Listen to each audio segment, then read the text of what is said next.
देखिए, महाकुंभ जब शुरू हुआ था तो हम लोग इंतजार कर रहे थे कि वहाँ पर साधु संत आएंगे, वो पूजा अर्चना करेंगे, देश में शायद कुछ अच्छा हो जाए, धर्म की राजनीति खत्म हो जाए।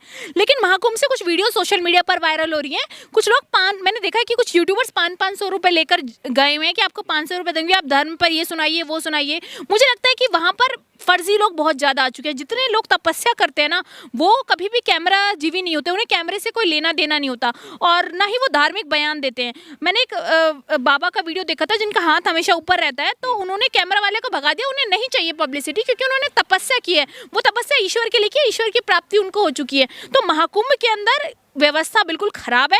उस खराब व्यवस्था का एक ही रीजन है योगी जी वहां पर अपनी कैबिनेट की मीटिंग करते हैं। जब आपका जो नेता है वही धर्म की राजनीति करेगा वहां खड़े होकर, तो वहां पे हिंदू मुस्लिम तो होगा।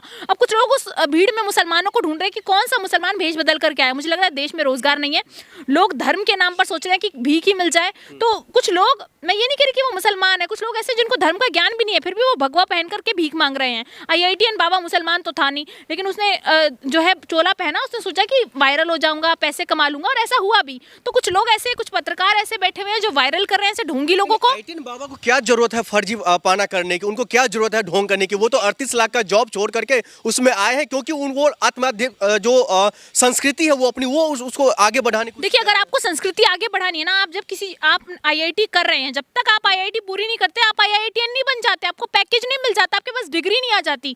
तो जब तक आपने अध्यात्म को जान नहीं लिया, सीख नहीं लिया, आपने भगवा धारण कर कैसे बैठ गए? आप वहाँ एक आम आदमी की तरह जाते, वहाँ पर अध्यात्म करते, ज्ञान लेते, बाबाओं से मिलते, उसके बाद आप भगवा धारण कर लेते। वहाँ पर अगर आपको ज्ञान हो जाता, आज अगर उनसे हनुमान चालीसा पूछ ली जाए, आज अगर उनसे कोई मंत्र पूछ लिया जाए, तो वो नहीं बता पाएंगे। तो जिस व्यक्ति को मंत्र नहीं पता, किसी चीज का ज्ञान नहीं है, मुझे नहीं लगता उसे भगवा धारण करना चाहिए। तो आप उनको जो हटाया, तो आप उसको सही मानते हैं? उनको भगा दिया गया या आप वहाँ से खतेर करके? देखिए, उन्हें भगा देना इसलिए भी जरूरी था क्योंकि और लोग ढोंगी जो हैं वहाँ पर, उनको बढ़ावा मिल रहा था, धीरे धीरे धर्म को खराब कर रहे थे वो लोग। मुझे लगता है कि वहाँ पर सिर्फ वो नहीं, ऐसे हजारों लोग हैं जो वहाँ पर शराब पीते हैं और गुटखा खा रहे हैं, नशा कर रहे हैं, और नशा करके वहाँ महाकुंभ के अंदर तो क्या व्यवस्था, कोई नशा करके वहाँ कैसे रह पा रहा है, वहाँ नशे की चीजें कैसे चल रही है, वहाँ शराब। हिंदू होकर के साधु बाबा और वहाँ के जो तमाम लोग आए वो उसका अपमान कर रहे हैं। उनका अपमान कहाँ से होगा? देखिए, जो साधु संत होते हैं ना, वो कभी भी शराब नहीं पीते हैं, वो उनकी अलग चीजें होती है जिनको वो लेते हैं। और कभी भी शिव जी ने शराब का सेवन नहीं किया, वो धतूरा लेते हैं, इस तरीके की चीजें लेते हैं जो कि ईश्वर की पूजा में इस्तेमाल होती है।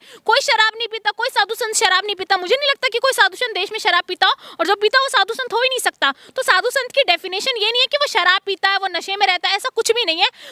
करोड़ों लोग देश के अंदर, करोड़ों साधु ऐसे जो तपस्या करते रहते हैं, जो पूजा अर्चना करते रहते हैं, 24-24 घंटे पूजा करते हैं, इस देश के लिए काम करते हैं। मुझे लगता है महाकुंभ जब लगा था तो लोगों को लगा कि देश भर से साधु संत आएंगे, वहां पर लोग जा रहे हैं कि चलिए डुबकी लगाएंगे, साधु संतों से मिलेंगे, कुछ आध्यात्म का ज्ञान होगा। हमें लगा था कि सनातन धर्म जो है देश भर में फैलेगा, लेकिन सनातन धर्म नहीं फैला।